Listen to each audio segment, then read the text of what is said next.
Olá, queridos irmãos. Nesta hora, vamos tratar aqui da lição número 8 da nossa Escola Sabatina, o nosso manual da Escola Sabatina, o Grande Conflito. Esta é uma lição que trouxe um grande impacto e tem coisa aqui que,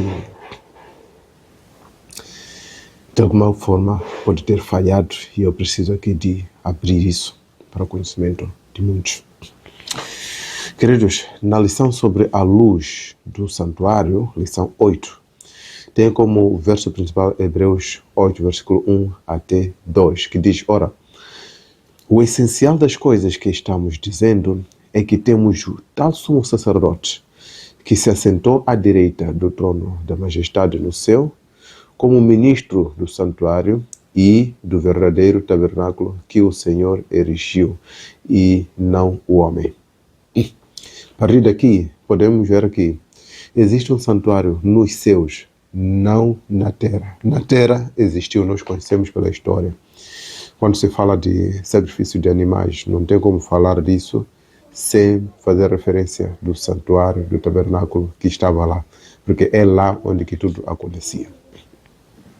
Então, a partir deste livro aqui, Hebreus, onde nós lemos, podemos ver sim que aquele santuário que estava na terra era uma cópia, porque aquela foi construída pelas mãos humanas, mas já existe um santuário que está nos céus, que é um santuário eterno.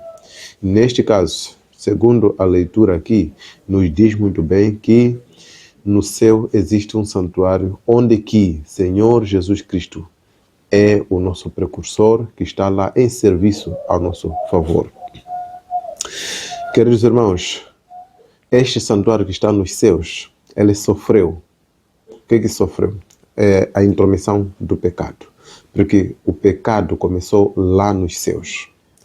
E se formos a ver, onde Deus habita, não pode prevalecer o pecado. E Deus estava preocupado com isso. Por esse motivo, Ele trouxe-nos tudo para nós podermos compreender o serviço da limpeza do pecado e o serviço em nosso favor que Ele mesmo, Deus, está nos dando.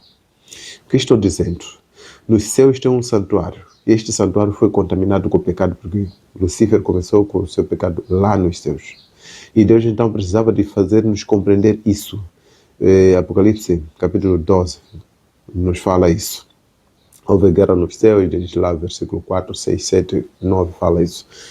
Houve guerra lá no céu. Então, o pecado começou lá nos céus. E aqui na terra um prolongamento. Nós estamos diante de um grande conflito. Este grande conflito já está mesmo a terminar. 6.000 anos já estão a terminar. E os 7 milênios devemos descansar. Essa terra tem que descansar. Este é outro assunto que podemos tratar numa outra hora. Sobretudo, eu quero aqui informar o seguinte, que o pecado que se arrancou, que iniciou nos céus, aqui na terra está a prolongar, e Deus então tem que trazer a cópia do serviço da purificação aqui na terra, através de que? Introduzindo o tabernáculo aqui na terra e dando o serviço do sacerdote em expiar o pecado do pecador.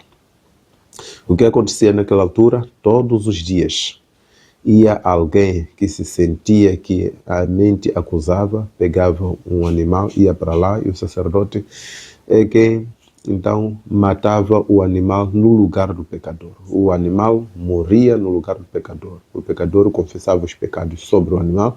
O sacerdote então matava este animal e aquele animal simbolizava Jesus Cristo morrendo pelo pecador, tal como se concretizou na cruz do Calvário. Então, queridos, segundo a história, profeticamente no livro de Daniel 7, Daniel 8, nos mostra ali o percurso dos últimos impérios.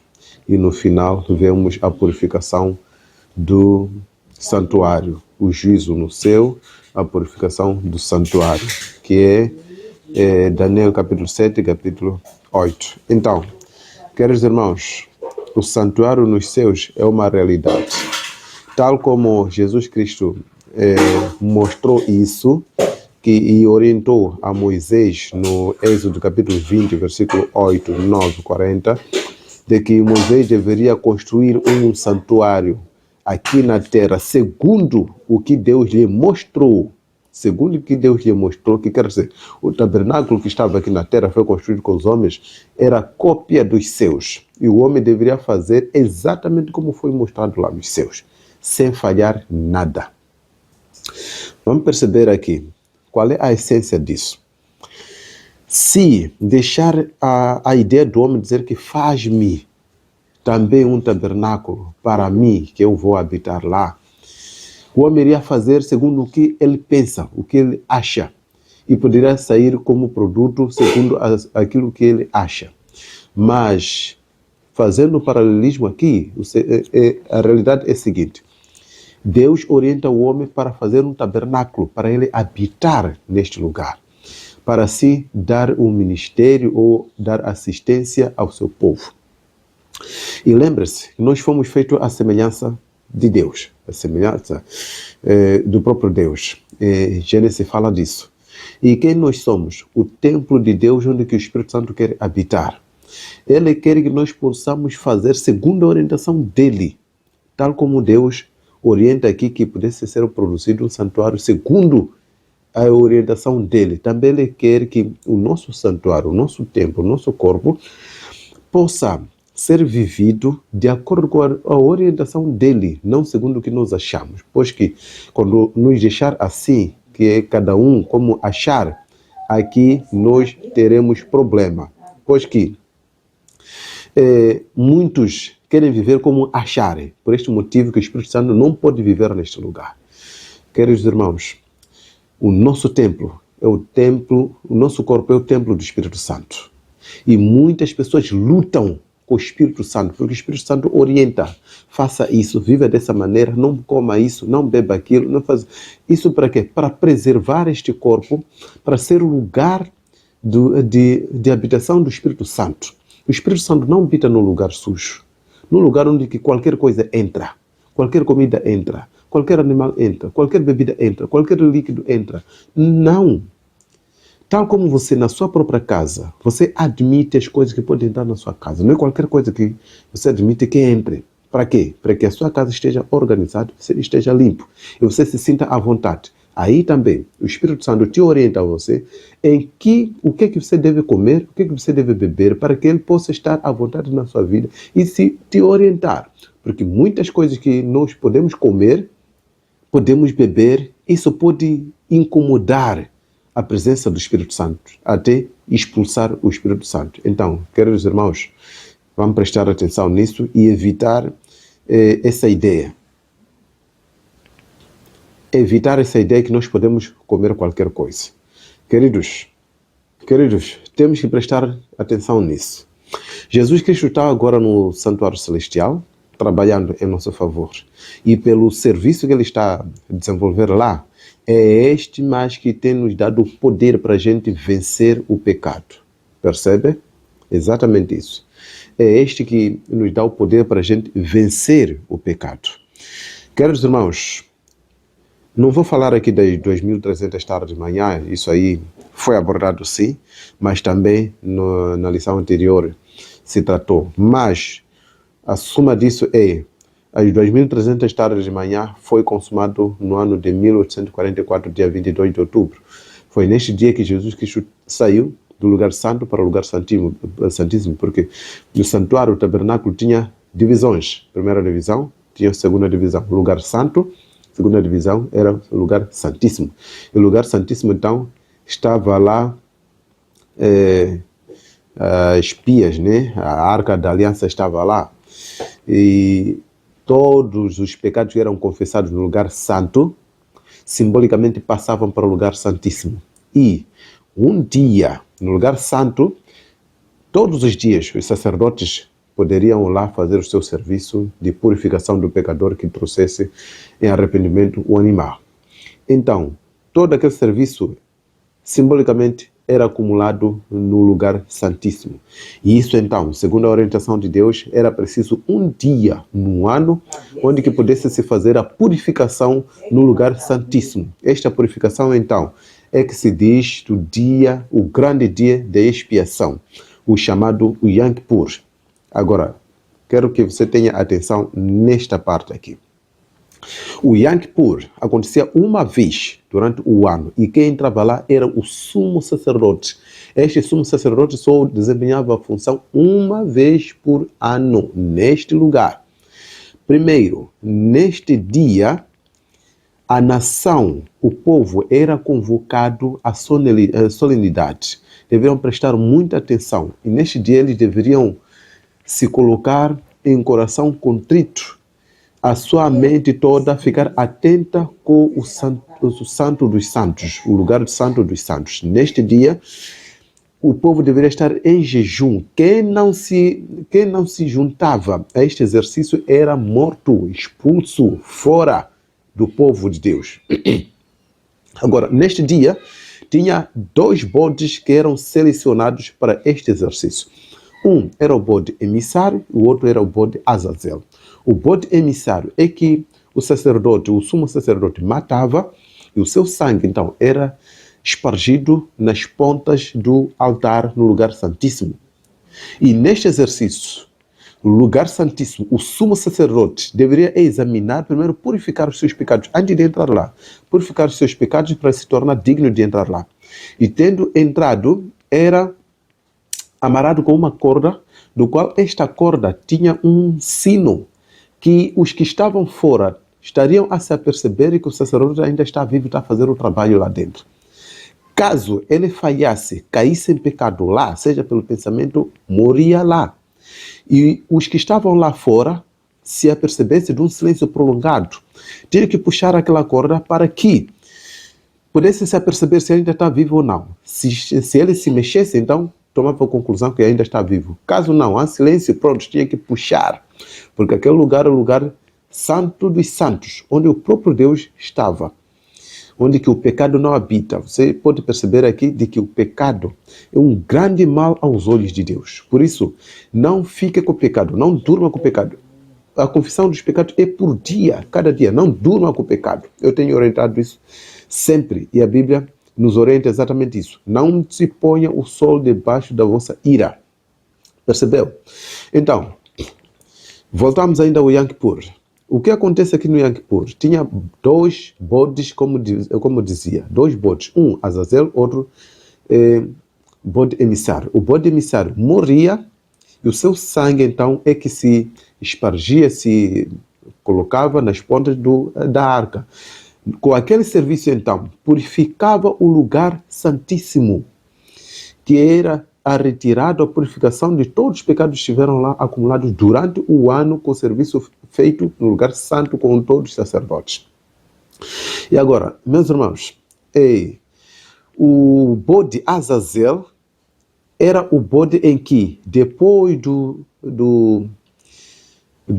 sumo sacerdote lá no lugar santíssimo ter feito o seu trabalho, purificado, e o lugar santíssimo então ficava já brilhante, como resposta de que o lugar já foi purificado. Na retirada lá do sumo sacerdote, ao voltar, ele então pegava o bode Azazel, confessava sobre este bode todos os pecados do povo de Israel. Todos os pecados. Quer dizer, todo aquele pecado foi purificado lá no lugar santíssimo, era descarregado agora sobre o bode Azazel. E este bode, então, o que fazia? Depois de se confessar, tirava-se esse bode, era enviado, expulso para o deserto. Ele andava lá errante, sem destino, até a sua morte. O que isso significa? O próprio Satanás, este bode representava Satanás, que este Satanás, no final dos tempos, quando Jesus Cristo vier, este Satanás vai vagar aqui no mundo durante 1000 anos como o bode Azazel. Todos os pecados que hoje em dia cada um está a confessar, está a buscar a purificação diante de Jesus Cristo, no final dos tempos, quando se fechar a porta da graça,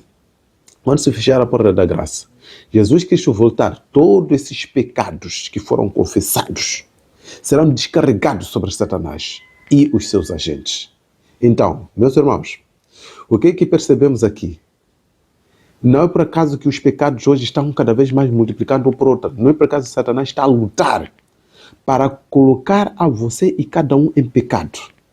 Não é por acaso que Satanás está a lutar para que não perca pelo menos nenhuma alma. Porque ele sabe que quando você confessar os pecados, os teus pecados vão se descarregar sobre ele. Satanás sabe muito bem o que ele está a fazer. Ele sabe muito bem mesmo. Por esse motivo, para ele não ser recaído com os teus pecados, ele está a lutar para te fazer cair você nos pecados, para que você assuma os pecados que ele te fez cair com ele. Por isso, meu irmão, não permita que Satanás ganhe com as suas tentações em sua vida. Liberte-se do pecado e conheça os 10 mandamentos de Deus, porque esses te ajudam, é como proteção, para que você não caia nos pecados. Percebe? Conheça os 10 mandamentos do Êxodo 20, versículo 3 até 17, que nós aqui podemos ainda abordar numa outra lição. Aí que é, os 10 mandamentos estão em vigor até hoje. Não é por acaso que Satanás está a ensinar as pessoas, incentivar as pessoas a desvalorizar os 10 mandamentos. Porque ele sabe que são a proteção que Deus dá para que as pessoas se livrem do pecado.